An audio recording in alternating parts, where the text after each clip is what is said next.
Kajian Kitab.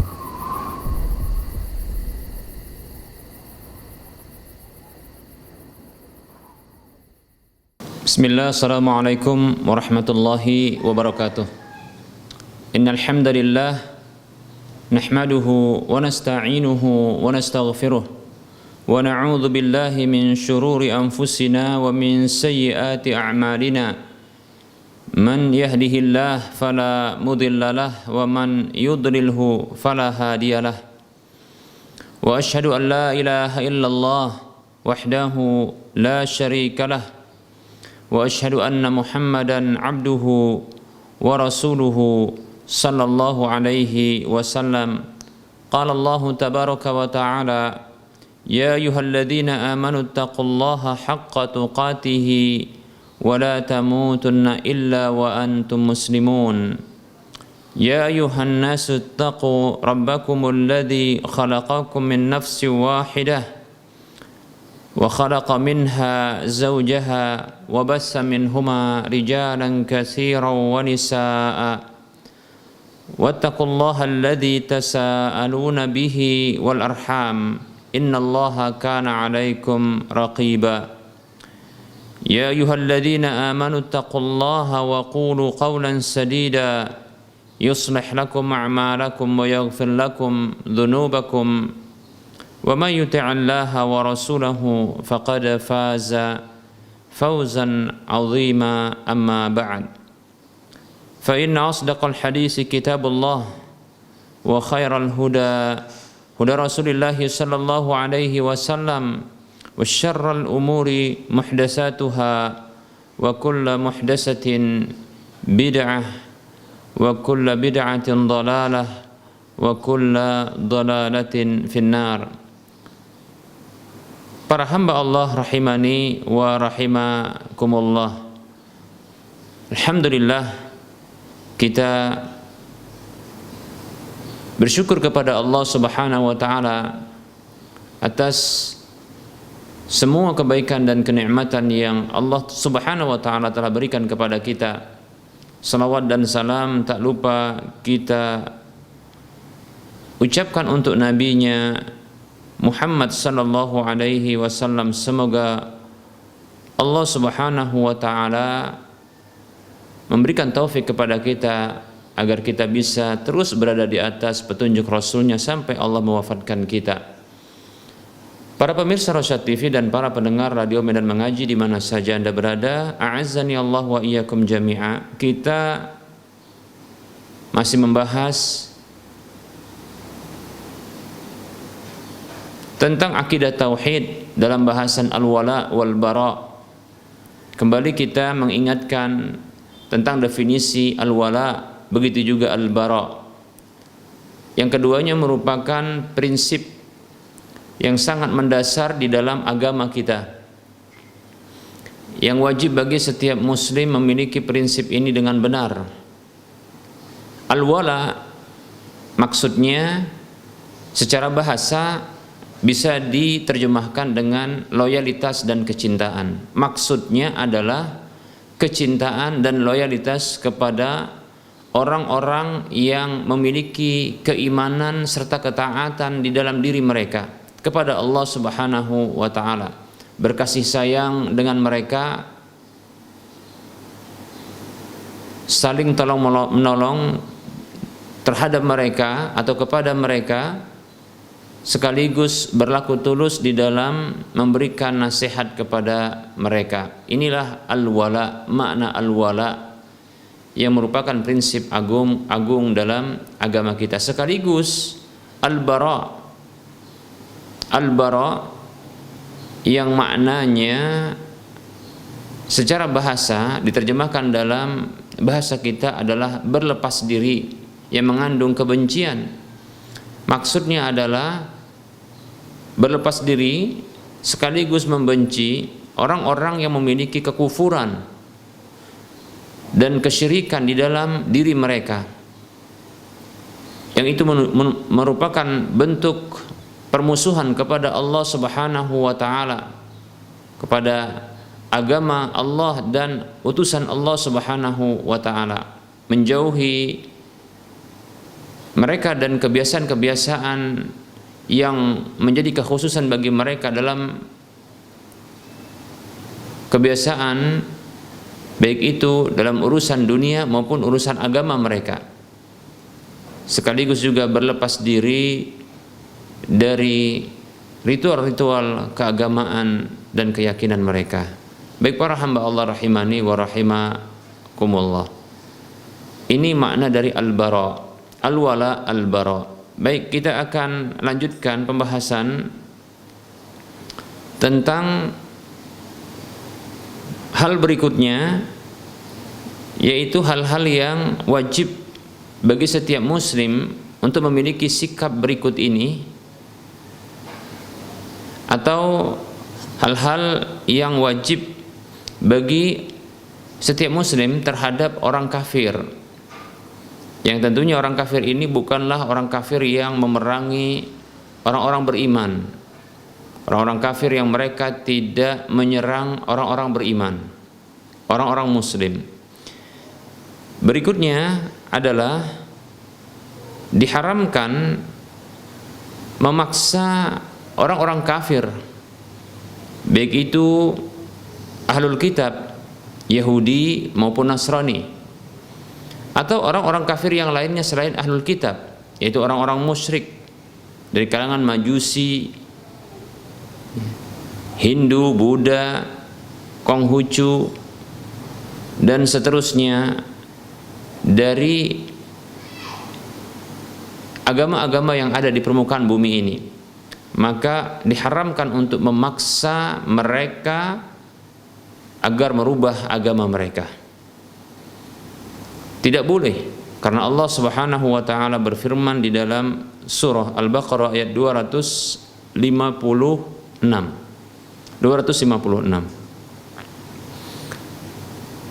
Allah Subhanahu wa taala berfirman, a'udzu billahi minasyaitonir rajim, la ikraha fid din qad tabayyana ar-rusydu minal ghayy. Allah berfirman yang artinya tidak ada paksaan dalam agama ini, yaitu tidak boleh memaksa seseorang untuk masuk ke dalam agama ini. Orang-orang yang di luar agama ini, yang belum memeluk agama ini, maka tidak ada kebolehan untuk memaksa mereka agar masuk ke dalam agama ini. Lihat bagaimana objektifnya Islam, agama yang Allah turunkan ini, dan tentunya ini adalah Allah sendiri yang memang menetapkan, menggariskan untuk dipatuhi oleh setiap hambanya yang beriman, agar tidak memaksakan keyakinannya, tidak memaksakan agamanya kepada orang lain, yang di luar keyakinan dan agama mereka. Allah mengatakan qad tabayyana ar-rusydu minal ghayy, sungguh telah jelas petunjuk itu dari kesesatan. Sudah jelas antara kebenaran dengan penyimpangan, petunjuk dengan kesesatan, sudah jelas. Para hamba Allah rahimani wa rahimakumullah, maka siapa saja yang menempuh jalan menuju petunjuk Allah Subhanahu wa taala, maka dia bahagia. Maka lalu siapa saja yang menempuh jalan yang menyimpang dari jalan Allah Subhanahu wa taala, Tuhan mereka, maka itulah kesesatan dan mereka celaka. Demikian para muslim rahimani wa rahimakumullah. Semoga Allah Subhanahu wa taala memberikan hidayah kepada kita, hidayah seterusnya berada di atas Islam, dan hidayah untuk terus di dalam ketaatan kepada Allah Subhanahu wa taala. Tidak ada paksaan dalam agama ini untuk memeluk agama ini, tidak. Yang ada hanyalah tawaran, yang ada hanyalah penawaran, ajakan, dakwah, tidak ada paksaan. Para hamba Allah rahimani wa rahimakumullah. Nah, dan ini menunjukkan objektifnya Islam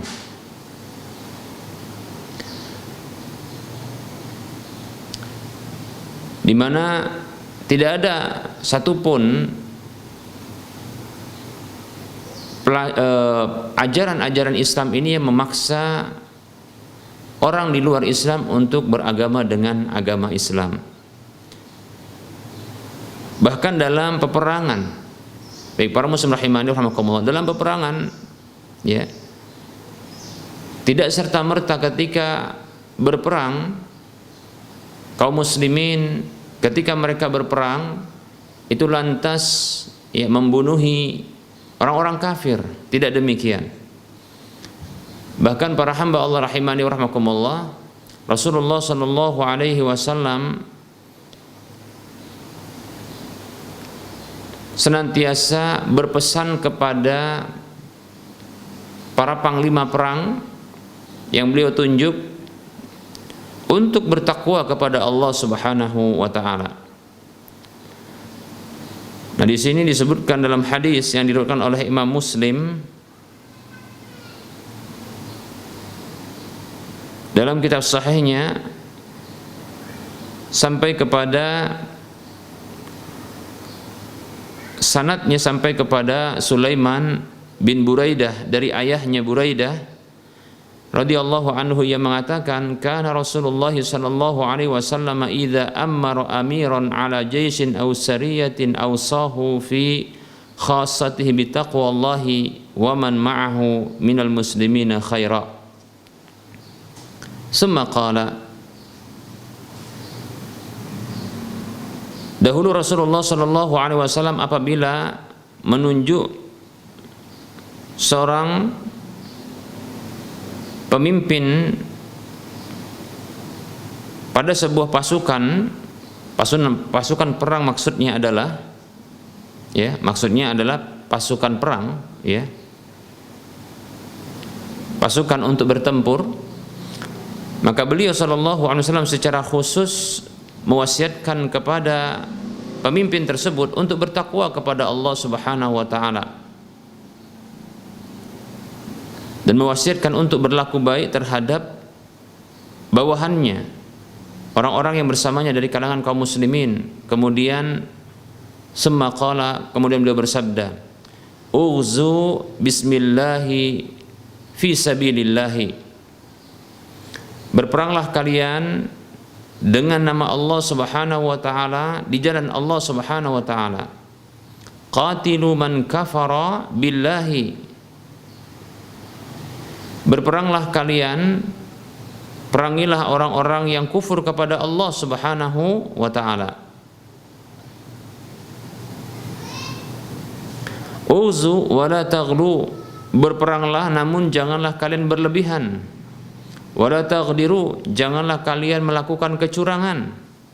Wa la tumassilu, dan janganlah kalian mencincang yaitu setelah berhasil janganlah mencincang mayat-mayat yang telah terbunuh dalam peperangan tersebut. Wala taqtulu walidan, dan janganlah kalian membunuh orang-orang tua. Wa idza laqita aduwaka minal musyrikina, dan apabila engkau bertemu dengan musuhmu dari kalangan orang-orang kafir, orang-orang musyrik, fada'uhum ila salasati khisalin, maka serulah mereka, ajaklah mereka kepada 3 hal berikut ini. Nah, di sini sebutkan mengajak, mendakwahkan kepada orang kafir, itu kepada 3 hal. Mengajak orang kafir kepada 3 hal ini. Fa'ayyatuhunna ma ajabuka faqbil minhum, mana saja yang mereka penuhi dari 3 hal tersebut, maka terimalah dari mereka. Wa kufa anhum, dan tahanlah dari mereka. Summa da'uhum ilal Islam. Yang pertama adalah ajaklah mereka kepada Islam. Ajaklah mereka kepada Islam, seru mereka kepada Islam. untuk masuk ke dalam Islam. Lihat, ya. Ini perintah Nabi SAW kepada orang-orang yang berperang, bahkan para pemimpinnya, untuk mengajak kepada Islam. Ya. Berperang dengan adab, tidak berlebihan, tidak melakukan kecurangan, tidak melakukan pembunuhan dengan cara mencincang-cincang, ya. Begitu juga tidak membunuh orang-orang tua, ya. Demikian. Ini adab yang luar biasa, ya. Pertama sekali Nabi SAW itu mengajarkan kepada kaum muslimin ketika berperang untuk mengajak kepada Islam. Ini tawaran yang pertama, dan tidak ada paksaan dalam hal ini. Tidak ada paksaan dalam hal ini karena ada tawaran, ya. Yang mana saja nanti akan dipenuhi, maka ini akan diterima dari orang-orang kafir yang mengambil tawaran tersebut, mengajak kepada Islam, dan tidak ada paksaan, ya. Karena Allah Subhanahu wa taala berfirman, la ikraha fid din, tidak ada paksaan dalam agama, tidak ada paksaan di dalam agama. Demikian para muslim rahimani wa rahimakumullah. Berikutnya yang ditawarkan kepada Islam, yang ditawarkan kepada orang kafir adalah fa in ajabu, tatkala mereka sudah menerima Islam tersebut, ya, memilih hal tersebut, faqbal minhum, maka terimalah dari mereka, wa kuffa anhum, dan tahanlah, ya, penyerangan itu dari mereka. Summa da'uhum ila tahawuli min darihim ila daril muhajirin, kemudian ajaklah mereka agar mereka berpindah, berhijrah dari negeri mereka menuju negeri orang-orang yang berhijrah. Wa akhbirhum annahum in fa'alu dzalika falahum malil muhajirina wa 'alaihim ma 'alal muhajirina.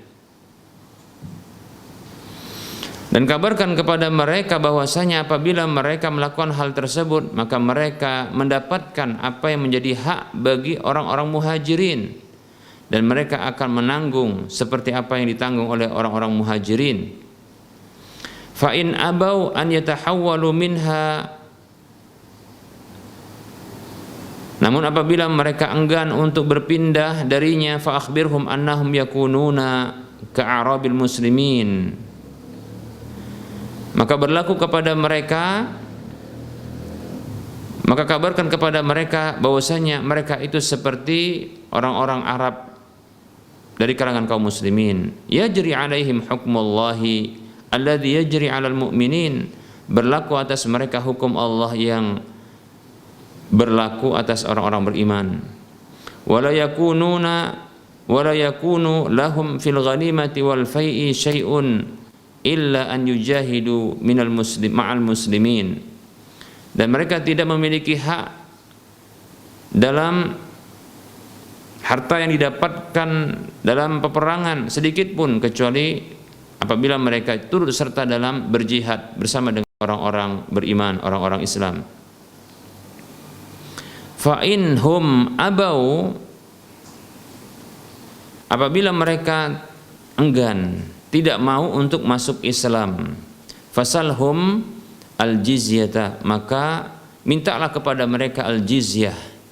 Al-jizyah yaitu upeti, dan ini seperti yang pernah kita sampaikan, ya, ini adalah sebagai bentuk kompensasi atas perlindungan dan pembelaan pada kehormatan harta serta fisik mereka, ya, dari kedzaliman-kedzaliman, bahkan keluarga mereka. Begitu juga, ya, dari musuh-musuh mereka. Demikian, para hamba Allah rahimani wa rahimakumullah. Jizyah berikutnya ketika mereka tidak menerima Islam. Maka ini opsi yang kedua atau pilihan yang kedua. Fa inhum ajabuka faqbal minhum. Apabila mereka itu menerima tawaranmu, ya, maka terimalah dari mereka. Wa kufa anhum, dan tahanlah dari mereka. Itu tidak melakukan penyerangan terhadap mereka, tidak mengganggu mereka. Fa inhum abau, lalu apabila mereka itu enggan pula, tidak mau masuk Islam karena tidak ada paksaan, maka tidak masalah. Tidak mau pula untuk bergabung ke negeri Islam, untuk berhukum dengan hukum Islam, mendapatkan pembelaan, perlindungan, ya, dari negeri kaum muslimin, ya, yang ditawarkan oleh Islam kepada mereka, ya, dengan kompensasi mereka harus membayarkan, ya, upeti setiap tahunnya, ya. Kalaupun mereka enggan, maka Rasulullah mengatakan sallallahu alaihi wasallam, Rasulullah mengatakan, ya, fasta'in billahi wa qatilhum, ya. Apabila mereka enggan, tak mau pula, maka mintalah pertolongan kepada Allah dan berperanglah dengan mereka. Berperanglah, ya, berperanglah dengan mereka. Maksudnya adalah perangilah mereka, seperti itu. Baik para muslim rahimani wa rahimakumullah. Nah, ini hadis yang dikeluarkan oleh Imam Muslim, menunjukkan adab, ya, adab yang tinggi dalam Islam, ya. Tidak memaksa agama Islam kepada orang-orang yang berada di luar mereka, dan ini terlarang. Demikian para muslim rahimani wa rahimakumullah. Baik, berikutnya para muslim rahimani wa rahimakumullah, diharamkan bagi setiap muslim untuk melakukan gangguan, kezaliman, ya, penganiayaan, kesewenang-wenangan kepada salah satu atau kepada setiap orang dari kalangan orang-orang kafir yang mereka tidak memerangi kaum muslimin, ya. Baik itu pada fisik mereka, ya, maupun pada harta mereka, begitu juga pada kehormatan mereka, ya. Nah, tidak boleh, ya, kita melakukan kezaliman. Satu hadis yang diriwayatkan oleh Imam Bukhari dari sahabat Abdullah bin Amr radhiyallahu anhuma, Rasulullah sallallahu alaihi wasallam bersabda, "Man qatala mu'ahadan lam yarah raihatal jannah wa inna rihaha la yujadu min masirati arba'ina aman." Kata Nabi sallallahu alaihi wasallam, siapa saja membunuh seorang kafir mu'ahad, yaitu orang kafir yang mereka melakukan genjatan senjata dengan orang-orang muslim, orang-orang kafir yang mereka mendapatkan perjanjian, ya, atau mengadakan perjanjian dengan orang-orang muslim,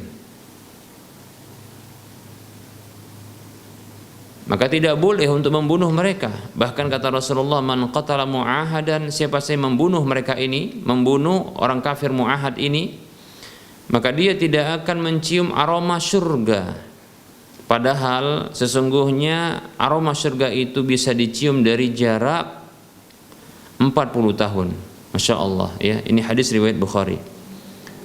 Lihat surga yang dia memiliki aroma yang begitu sedap, ya, wangi yang begitu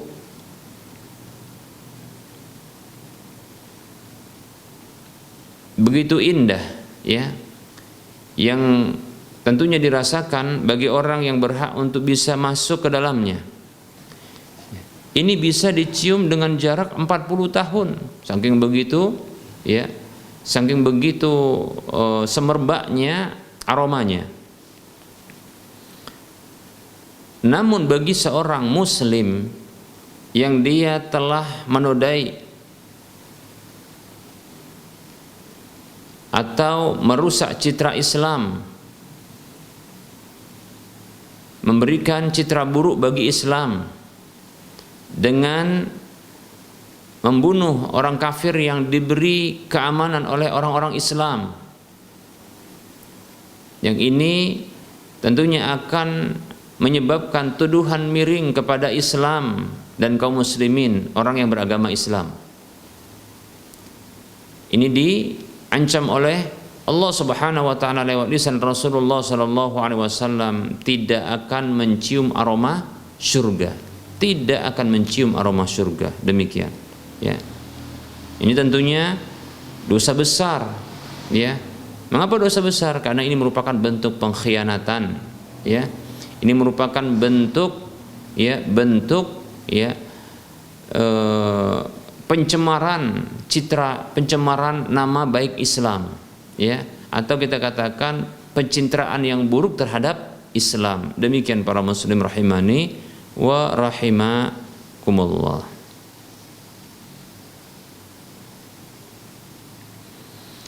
Dan Imam Muslim meriwayatkan dalam kitab sahihnya dengan nomor urut hadis 2613 dari Hisham bin Hakim ibnu Hizam, bahwasanya ia pernah melewati orang-orang di Syam, orang-orang dari suku Al-Ambat di Syam,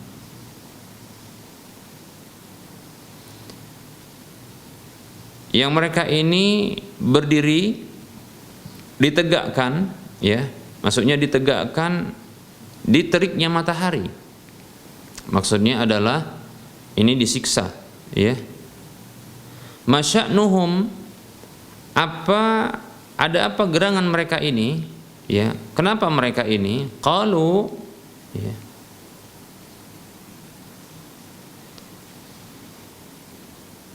habasu fil jizyati.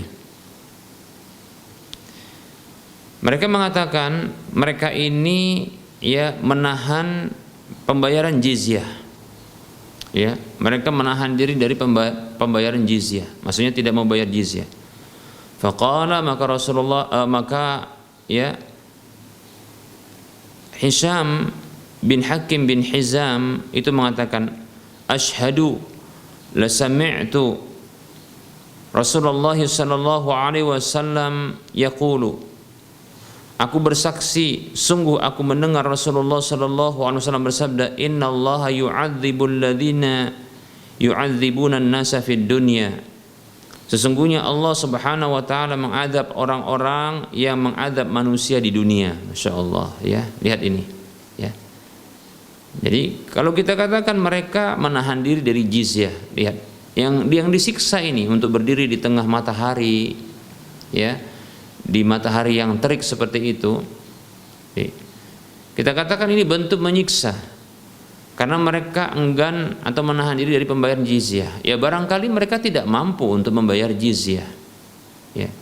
Kenapa mereka disiksa dengan siksa yang demikian? Ya, kalau mau mungkin setimpal, yaitu, ya, kalaulah mereka enggan untuk membayar jizyah, maka sebaiknya adalah mereka tidak diberikan perlindungan. Nah, demikian, seperti itu. Karena pembayaran jizyah itu sebagai kompensasi untuk mendapatkan perlindungan. Demikian. Tapi bukan malah mengadab mereka. Ya, di sini seorang sahabat, ya, memahami ini merupakan bentuk penyiksaan kepada orang-orang kafir, ya, orang-orang kafir, sehingga beliau, ya, memberlakukan hadis Nabi Sallallahu Alaihi Wasallam, ya, tentang kasus tersebut dengan mengatakan, ya, sungguh aku bersaksi aku mendengar Rasulullah Sallallahu Alaihi Wasallam bersabda, yang artinya sesungguhnya Allah mengadab orang-orang yang mengadab manusia di dunia atau menyiksa manusia di dunia. Sesungguhnya Allah menyiksa orang-orang yang menyiksa manusia di dunia. itu merupakan bentuk penyiksaan, ya, itu merupakan bentuk kezaliman. Tidak boleh. Demikian para hamba Allah rahimani wa rahimakumullah. Seperti itu ya. Jadi tidak boleh. Ya. Apalagi orang-orang kafir yang tidak memiliki kesalahan apapun, ya. Sementara mereka mendapatkan jaminan keamanan, mendapatkan ya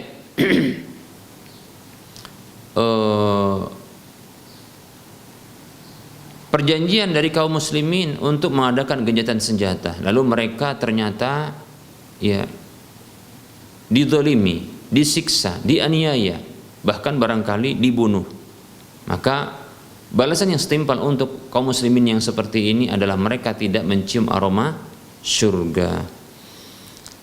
Dalam satu hadis yang diriwayatkan oleh Imam Ahmad dan Nasa'i dari salah seorang sahabat Rasulullah sallallahu alaihi wasallam, bahwasanya Rasulullah sallallahu alaihi wasallam bersabda, "Man qatala rajulan min ahli dhimmati lam yajid rihal jannati." Kata Nabi sallallahu alaihi wasallam, siapa saja yang membunuh seorang dari ahlu dhimmah, yaitu orang kafir yang bergabung dan menginduk ya kepada negeri kaum muslimin, orang kafir yang mereka melebur dengan kaum muslimin, ya, menjadi penduduk kaum muslimin, ya, menjadi penduduk negeri kaum muslimin, demikian. Yang mereka itu mendapatkan ya jaminan keamanan pada jiwa, pada harta, ya, begitu juga pada kehormatan mereka. Namun apabila mereka ini dibunuh, orang Islam yang membunuhnya ini terancam tidak mencium aroma surga. Luar biasa ya. Ini jangan sampai kita jatuh kepada dosa seperti ini ya. Demikian. Para hamba Allah rahimani wa rahimakumullah. Nah, jadi orang-orang kafir yang mereka ini tidak memerangi kaum muslimin, orang-orang kafir yang mereka tidak menyerang kaum muslimin, orang-orang kafir yang mereka ya tidak mengganggu kaum muslimin, walaupun kita katakan walaupun ya negara mereka itu menyerang, walaupun negara orang kafir itu menyerang negeri kaum muslimin. Tapi permasalahannya adalah pribadi-pribadi dari orang-orang kafir tersebut mereka tidak melakukan penyerangan, bahkan mereka tidak turut serta dalam peperangan tersebut. Maka ketika negeri kaum muslimin memberikan jaminan keamanan kepada pribadi dari orang kafir itu, ya, apakah ketika dia ya melakukan gencatan senjata atau minta suaka, kemudian diberi suaka, ya, diberikan perlindungan, apakah ketika dia mungkin menginduk kepada negeri kaum muslimin, ya, nah diketahui dia berasal dari negeri yang membunuhi kaum muslimin, maka kita katakan ketika negeri kaum muslimin telah memberikan jaminan keamanan kepadanya, maka tidak boleh bagi kita untuk membunuhnya, ya, seperti itu, tidak boleh, ya, karena sesungguhnya membunuhnya bukanlah dia, tapi membunuh adalah orang-orang yang berbeda, orang-orang kafir yang berbeda, ya, pemimpin beserta dengan pasukan-pasukannya. Nah seperti itu, ya, itu yang membunuhi. Adapun orang-orang kafir yang lain, walaupun dari negeri yang membunuhi kaum muslimin, ketika dia mendapatkan suaka, perlindungan, jaminan keamanan dari negeri kaum muslimin, maka haram bagi kita untuk membunuhnya, mengganggunya, menyiksanya, berlaku sewenang-wenang terhadapnya. Demikian para muslim rahimani wa rahimakumullah. Baik, para hamba Allah rahimani wa rahimakumullah. Ini barangkali materi yang bisa kita sampaikan pada pertemuan kali ini. Ya, insyaallah taala kita akan lanjutkan pada pertemuan mendatang. Kita buka sesi soal jawab berikutnya. Ada pertanyaan, Assalamualaikum Pak Ustadz, saya mau bertanya, saf wanita lebih banyak pahalanya yang di belakang, tapi bagaimana kalau yang saf yang di depan belum diisi? Baik ya. Waalaikumsalam warahmatullahi wabarakatuh. Memang ada hadis yang menunjukkan hal demikian, yaitu saf yang paling utama bagi wanita adalah saf yang paling belakang. Ya. Adapun saf yang paling utama bagi laki-laki adalah saf yang paling depan. Permasalahannya adalah bagaimana kalau saf yang depan ini belum terisi dari saf wanita itu? Maka kita katakan tetap memilih saf yang belakang, begitu. Ya. Nah, ini menunjukkan bahwasanya semakin jauh dari laki-laki ini semakin bagus. Karena wanita itu adalah ujian terberat ya bagi wanita, itu ujian terberat bagi laki-laki. Demikian. Kata Nabi sallallahu alaihi wasallam, "Ma taraktu fitnatan ma taraktu ba'di fitnatan adarra 'ala rijali minan nisa'i." Kata Nabi sallallahu alaihi wasallam, tidaklah aku tinggalkan sepeninggalku sebuah ujian yang paling berbahaya bagi laki-laki melebihi wanita. Jadi wanita itu berbahaya. Kalaupun seandainya mereka berkeinginan untuk memakmurkan rumah-rumah Allah, maka tidak boleh bagi laki-laki untuk menahan mereka, melarang mereka. La tamna'u ima Allahi masajida, kata Rasulullah. Jangan kalian larang wanita-wanita, hamba-hamba wanita Allah dari masjid-masjid Allah. Ya. Hanya saja mereka dianjurkan ya untuk memilih saf yang paling belakang, lebih jauh dari saf laki-laki. Demikian, seperti itu. Ya. Maka ngambil posisi yang paling belakang. Gimana kalau posisi depan itu belum terpenuhi? Ya tidak masalah, ambil posisi yang paling belakang saja, lebih jauh. Demikian, ya. Wallahu taala a'lam. Namun tentunya kalau seandainya ada saf yang di depan, ya, saf yang di depan belum terpenuhi, maka diisi, ya. Nah, hal yang bisa ya barangkali saat ini lebih meminimalisir bahaya ya bagi laki-laki tersebut adalah ketika di masjid adanya tirai yang menghalangi pandangan laki-laki kepada ya jemaah salat wanita, jemaah salat para wanita, yaitu adanya tirai tersebut. Maka wallahu ta'ala alam, sepertinya dengan hal ini ya ini barangkali lebih aman. Oleh karenanya tentunya pilih saf yang terlebih dahulu untuk dipenuhi yang di depan, seperti itu. Yang saya maksudkan tadi di awal adalah ketika tidak ada saf yang di depan dari saf wanita itu, maka hendaklah memilih saf yang paling belakang. Itu maksud saya, ya. Jadi contoh, belum ada saf wanita, ya, maka hendaknya para wanita itu membentuk saf yang menjauh dari saf laki-laki, yaitu lebih ke belakang, membentuk saf itu. Demikian, seperti itu, ya. Namun apabila ada saf yang di depan dari saf wanita itu yang masih kosong, tentunya ya berlaku syariat untuk memenuhi saf, ya. Demikian. Jadi ini bisa dipahami, ya, jangan ditumpang tindihkan, ya, seperti itu. Kita ulangi, ya. Jadi apabila ada saf wanita yang belum terpenuhi di saf yang terdepan, ya, dari saf wanita, maka dianjurkan ya untuk memenuhi saf tersebut. Namun apabila belum ada saf sama sekali dari saf wanita itu, maka hendaklah mengambil saf itu dengan posisi paling belakang, ya, posisi yang lebih jauh dari saf laki-laki. Wallahu taala a'lam. Demikian. Pertanyaan berikutnya. Bismillah, assalamualaikum warahmatullahi wabarakatuh. Ustaz mau bertanya, apabila kita tidur di saat kita sudah mengerjakan sholat isya, dan bangun di waktu di jam 10 atau di setengah 11, bolehkah kita mengerjakan salat sunat tahajud di waktu tersebut?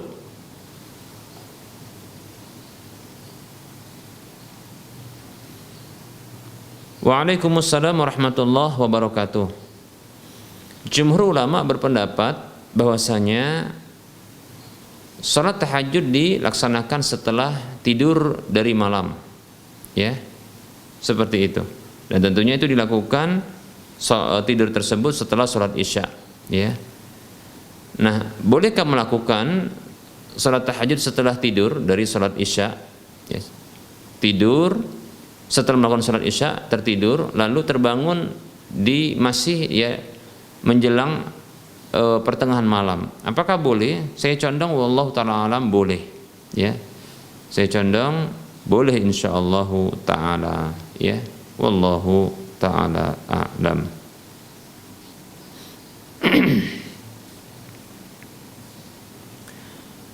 Ada pertanyaan, assalamualaikum Ustadz, izin bertanya, seseorang yang menggunakan uang saudaranya tanpa diketahui olehnya, karena uang tersebut dititipkan kepada saudara yang lain, maksudnya si A menitipkan uang pada si B untuk membeli sesuatu, namun uang tersebut tidak jadi digunakan. Si B melihat saudaranya si C butuh uang untuk membangun rumah, maka uang tersebut diberikan kepada si C tanpa sepengetahuan si A. Akan tetapi si C tahu bahwa uang tersebut milik si A. Waktu pun berlalu kurang lebih 10 tahun. Qadarullah, ya, terjadi pertengkaran antara si A dengan si C karena masalah sepele. Tiba-tiba si C mengembalikan uang yang dipakai tersebut kepada si A, sejumlah uang yang dititipkan si A kepada si B. Apakah sudah benar yang dilakukan si C? Jazakallahu khairan Ustaz. Waalaikumsalam warahmatullahi wabarakatuh. Ya, tentunya penggunaan uang atau barang tanpa sepengetahuan pemiliknya dan tanpa seizinnya, maka ini merupakan bentuk hal yang terlarang. Ya, tidak boleh yang demikian, ya. Termasuk yang terlarang walaupun akan dikembalikan, ya. Ini termasuk yang dilarang. Jadi penggunaan uang tersebut itu yang penggunaan dana, uang atau barang milik orang lain tanpa sepengetahuan dari pemiliknya dan tanpa seizinnya, maka ini dilarang, ya. Ini merupakan bentuk ghasab, ya. Walaupun waktunya singkat, maksudnya singkat itu maksudnya waktunya itu akan dikembalikan, ya. Maksudnya ada kepastian untuk dikembalikan, hanya saja tanpa izin dan tanpa diketahui, demikian, ya. Ini termasuk yang dilarang, seperti itu. Kalau ditanya apakah yang dilakukan oleh si C benar, ya tentunya benar yang dilakukan si C dengan cara mengembalikan, ya, uang tersebut, karena itu uangnya bukan milik dia, barang itu bukan miliknya, maka sudah benar dilakukannya. Tapi ketika menggunakan, ya, barang tersebut, ya, tanpa sepengetahuan dan tanpa izin dari pemiliknya, tanpa izin dari si A, maka ini merupakan kesalahan sebelumnya. Nah, begitu. Tetap saja ada kesalahan, ya. Ada sisi benarnya. Kesalahannya di mana? Yaitu menggunakan barang milik orang lain tanpa sepengetahuan dan izin dari sang pemilik. Ini yang terlarang, ya, demikian. Adapun mengembalikan, ya, itu juga itu tentunya hal yang wajib untuk dikembalikan, seperti itu, ya, demikian. Nah, ya. Dan kesalahan yang lain adalah dalam penggunaan uang tersebut. Kalau seandainya terhitung sebagai bentuk titip, mestinya disebutkan waktu jangka titipnya, ya, sehingga jelas, ya, untuk bisa nanti dikembalikan, demikian. Dan tentunya si B juga dalam hal ini, saudara yang disebut dengan si B tadi ini melakukan kesalahan karena dia ternyata juga menitipkan atau memberikan hutangan kepada si C ini tanpa sepengetahuan. Ini juga melakukan kesalahan, ya. Namun ketika mengembalikan uang tersebut, ya, walaupun ketika itu dalam kondisi bertengkar atau setelah bertengkar, maka ini sudah benar dan itu harus dikembalikan, ya, wajib dikembalikan karena itu barang bukan miliknya, uang itu bukan miliknya. Wallahu ta'ala a'lam. Ada pertanyaan dari saudari kita sepertinya ini, ya. Assalamualaikum Ustadz, saya ada 2 pertanyaan.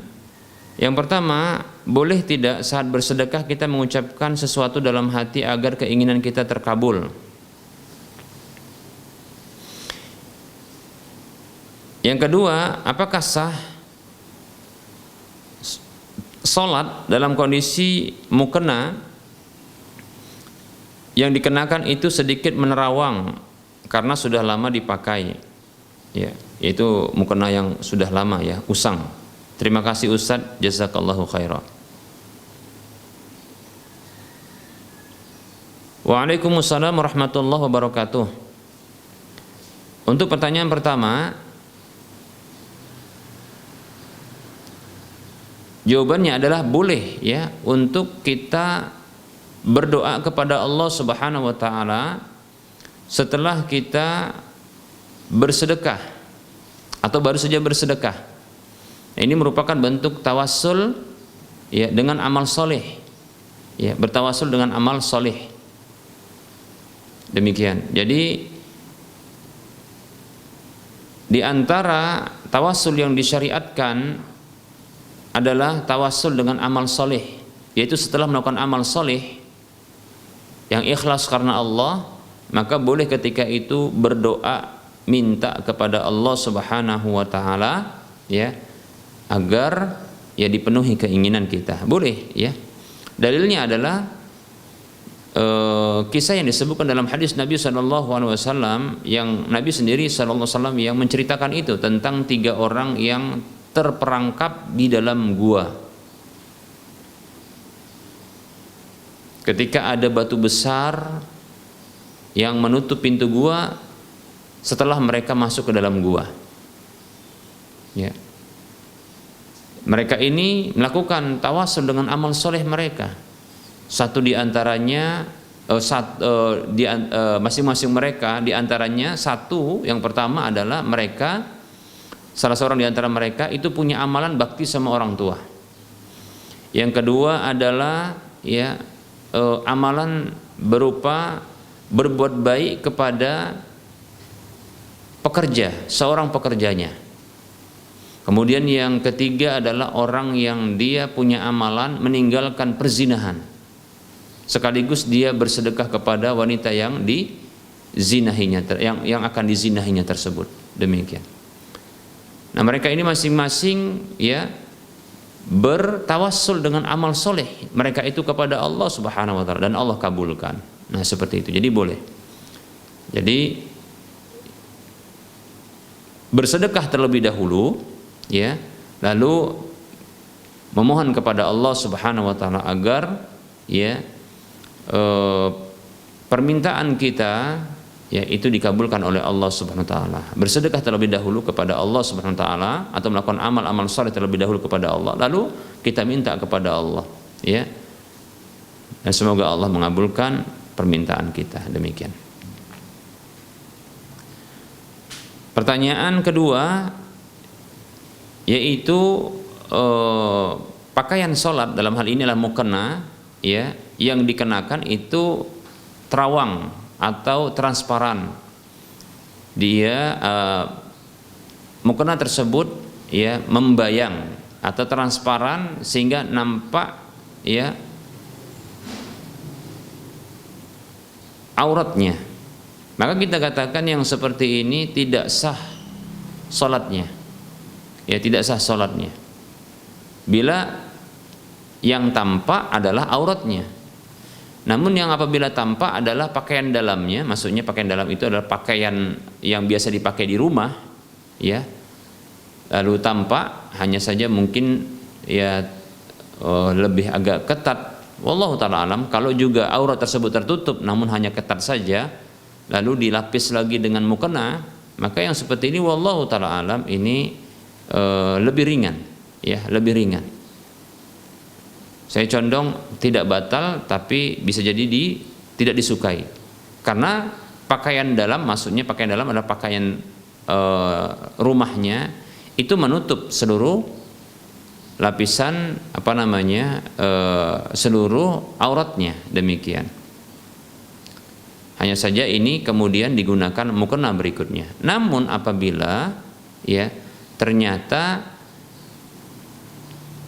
tidak menutup aurat secara keseluruhan, bahkan barangkali hanya menggunakan pakaian-pakaian dalam saja, ya, underwear saja, lalu memakai mukena yang transparan tersebut, maka ini saya condong tidak sah, ya. Saya condong tidak sah karena itu seperti memperlihatkan aurat, ya. Apabila transparan, ya, transparan, demikian. Wallahu ta'ala a'lam. Wa anti fajazakillahu khairah. Pertanyaan berikutnya,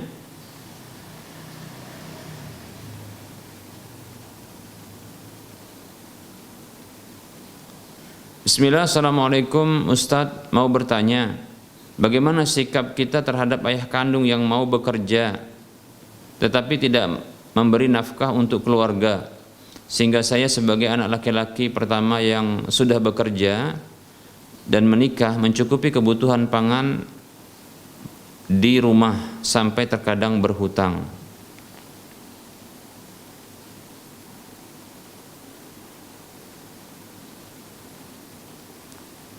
Waalaikumsalam warahmatullahi wabarakatuh. Seorang ayah yang masih sehat tentunya punya tanggung jawab untuk memberikan nafkah kepada istrinya dan anak-anaknya. Apabila ini diabaikan maka ia berdosa. Kata Nabi SAW, kafa bil mar'i isman an yudayyi'a man yaqutu. Cukuplah seseorang itu berdosa, dia menyanyiakan orang yang menjadi tanggung jawabnya untuk memberi nafkahnya. Maka dalam kasus ini si ayah tersebut berdosa, ya. Namun kita sebagai anak, maka hendaknya kita termasuk orang yang berbuat baik kepada siapapun dari orang-orang yang memiliki hubungan kekerabatan dengan kita, lebih-lebih orang tua kita. Kita berbuat baik kepada ayah kita untuk menutupi kewajibannya, menyempurnakan kewajibannya. Kita berbuat baik kepada ibu kita di mana ia butuh untuk diberikan nafkah. Kita berbaik kepada ya saudari-saudari atau saudara-saudara kita yang mungkin belum bisa bekerja dengan juga memberikan nafkah kepadanya. Mudah-mudahan Allah Subhanahu wa taala akan ya memberikan rezeki yang cukup bagi sang penanya ini insyaallah taala. Karena sesungguhnya apabila seseorang menanggung ya, apabila seseorang itu menanggung tanggung jawab untuk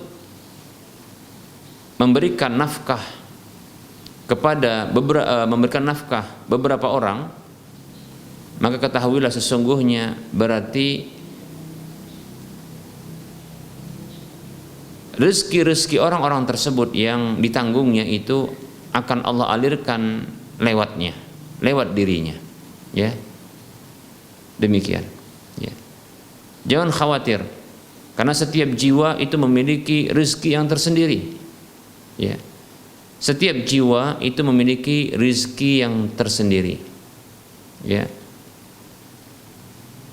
Nabi SAW bersabda, ya, innar rizqa la yatlubu al-abda aksar min an yatlubahu ajaluhu. Sesungguhnya rizki seorang hamba itu benar-benar akan mencari seorang hamba lebih banyak ketimbang ajalnya, kematiannya itu mencarinya. Demikian. Kata Nabi SAW, inna nafsan lan tamuta hatta tastawfi rizqaha. Sesungguhnya sebuah jiwa tak akan mati sampai dia mengambil semua rizkinya. Jadi setiap jiwa itu ada rizkinya. Apabila seseorang itu menanggung ya nafkah beberapa orang, maka ketahuilah rizki orang-orang tersebut akan Allah alirkan. Rizki orang-orang tersebut Allah akan alirkan kepada atau lewat orang yang menanggungnya, insyaallah ta'ala. Hanya butuh bersabar saja, insyaallah ta'ala. Demikian ya. Bahkan kita katakan ya, bagi saudara ini yang menanggung rezeki atau menanggung ya nafkah ibu, ya nafkah keluarga, bahkan istri, ya maka ini luar biasa, ya. Maka di sini ada bakti kepada ibu, ada bakti kepada saudara, ada kebaikan kepada saudara-saudara yang mereka ini adalah orang-orang yang memiliki hubungan silaturahim dengan saudara yang bertanya ini. Ketahuilah itu ya, mudah-mudahan merupakan bentuk menyambung tali silaturahim yang akan berdampak kepada murah rezeki dan panjang usia. Kata Nabi SAW, man ahabba an yubsata lahu fi rizqihi wa an yunsa'alahu fi atharihi falyasir rahimahu. Siapa saja yang ingin diluaskan rizkinya dan dipanjangkan usianya, maka sambunglah tali silaturahim. Ya, lihat. Ini insya Allah termasuk bentuk silaturahim. Allah akan luaskan rizki, bahkan Allah sementara akan panjangkan usia. Bahkan ini merupakan bentuk menutupi kekurangan ayah. Ini banyak sekali pahalanya insyaallah ta'ala ya, bagi yang ikhlas tentunya. Maka ikhlaslah kepada Allah dan sabarkanlah ya orang tua, maafkanlah ya ayah, demikian seperti itu. Kemudian mintakan sabar kepada istri, mudah-mudahan ada jalan keluar ya, insyaallah ta'ala. Wallahu ta'ala a'lam.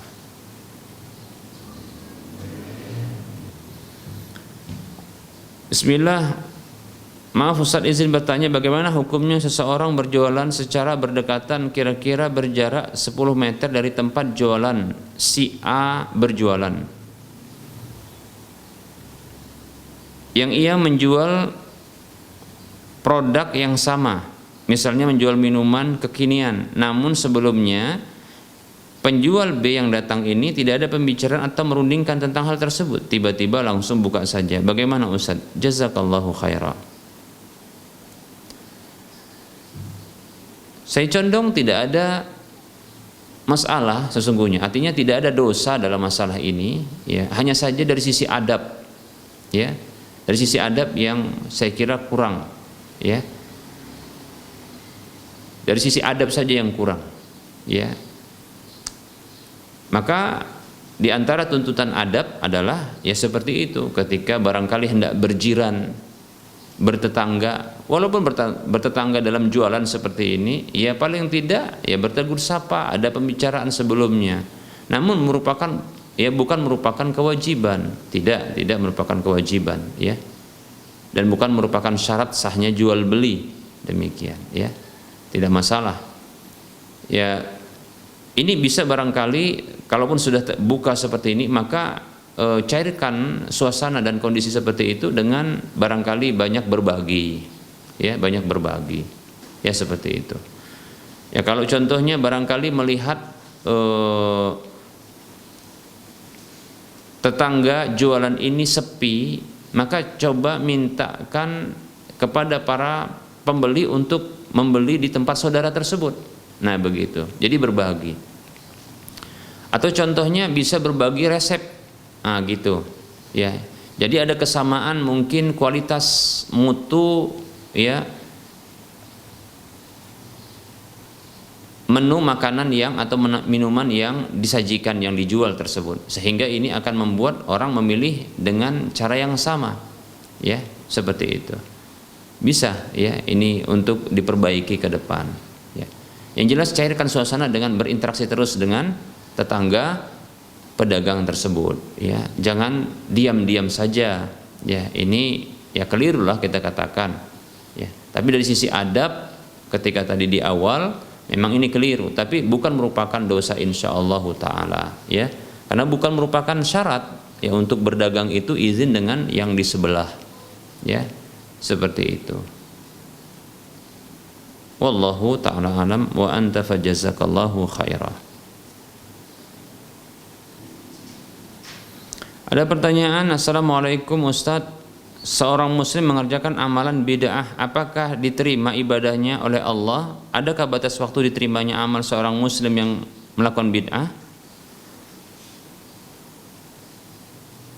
Waalaikumsalam warahmatullahi wabarakatuh.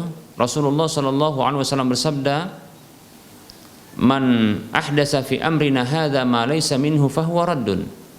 Hadis riwayat Bukhari dan Muslim. Siapa saja yang mengarang-arang, mengadakan baru dalam urusan agama ini sesuatu yang bukan darinya, maka tertolak. Hadis riwayat Bukhari Muslim. Dalam riwayat Muslim disebutkan, "Man amila amalan laisa alaihi amruna fahuwa raddun."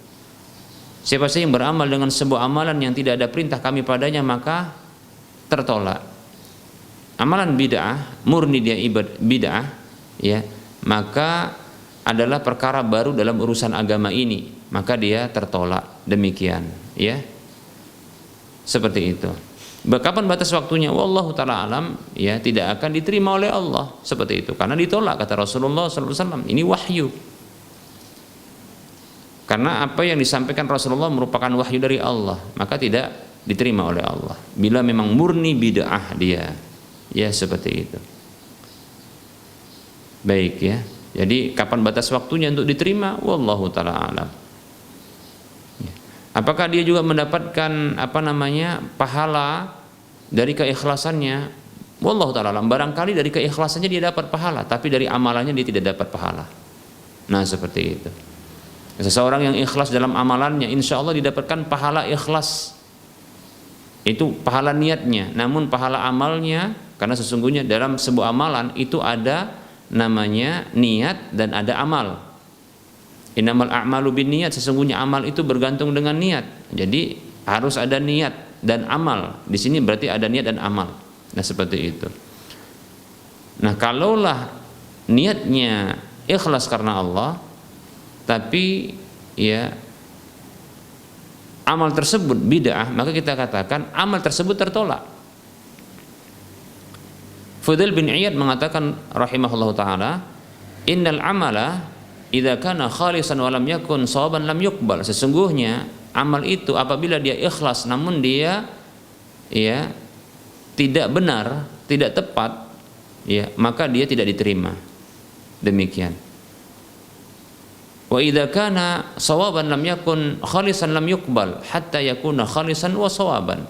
Begitu juga kalau amal itu tepat namun tidak ikhlas, maka tidak diterima amal tersebut sampai amal itu ikhlas dan tepat. Wal khalisu idza kana lillahi azza wa jalla. Yang ikhlas itu apabila ya untuk Allah azza wa jalla. Wassawabu idza kana ala sunnah, ya. Dan yang tepat itu bila sesuai dengan petunjuk Rasulullah SAW. Nah, hanya saja seseorang bisa dapat amal, mendapatkan pahala dari sisi keikhlasannya. Adapun amalnya tidak dapat. Nah, demikian, seperti itu, ya. Wallahu taala a'lam. Baik para hamba Allah rahimani wa rahmakumullah, kita cukupkan dulu penyampaian materi kita dan penyampaian jawaban dari pertanyaan telah masuk, karena telah masuk waktu sholat duhur untuk wilayah Medan dan sekitarnya. Tentunya dalam penyampaian ini terdapat kekeliruan, kesalahan dan kekurangan. Kepada Allah saya mohon ampun, dan kepada para pemirsa dan para pendengar sekalian saya mohon maaf. Dan seperti biasa kembali saya memotivasi untuk diri saya pribadi dan para pemirsa sekalian, mari kita berdonasi, ya, mari kita miliki aset akhirat kita, di mana setelah kita wafat maka ini akan terus mengalir pahalanya, yaitu dengan bersedekah jariah, mengarahkan sebagian harta kita untuk bersedekah jariah, mengarahkan arah kita untuk bersedekah pada hal-hal yang bersifat permanen yang akan dimanfaatkan oleh manusia, lebih-lebih dalam urusan ibadah. Di antaranya adalah silakan arahkan donasi infak dan sedekah Anda untuk pembebasan lahan yang nantinya akan dibangun Masjid Al-Muwahhidin untuk wilayah Medan dan sekitarnya, yang nilai dana yang dibutuhkan untuk pembebasan lahan tersebut sekitar kurang lebih 8,5 miliar, dan saat ini sudah terkumpul sekitar 32,38%, yaitu sekitar 2 miliar 780 juta sekian rupiah, dan masih ada kekurangan sekitar 5 miliar 804 juta sekian rupiah. Silahkan donasikan, infakkan, sedekahkan harta Anda, miliki aset akhirat Anda, ya, kirimkan ke nomor rekening Bank Syariah Mandiri atau Bank Syariah Indonesia di nomor rekening 7127488555 atas nama Yayasan Lajnah Dakwah Medan, kode bank 451. Kita ulangi, silahkan miliki aset akhirat Anda, ya, yang akan mengalir pahalanya kepada Anda, ya, dengan mengirimkan infak tersebut ke Bank Syariah Mandiri atau Bank Syariah Indonesia dengan nomor rekening 7127488555 atas nama Yayasan Lajnah Dakwah Medan, kode bank 451. Semoga termotivasi dan semoga bermanfaat. Wassallallahu ala Muhammad wa ala alihi wa ashabihi ajma'in. Subhanakallahumma wa bihamdika asyhadu an la ilaha illa anta astaghfiruka wa atubu ilaika walhamdulillahi rabbil alamin. Wassalamu alaikum warahmatullahi wabarakatuh.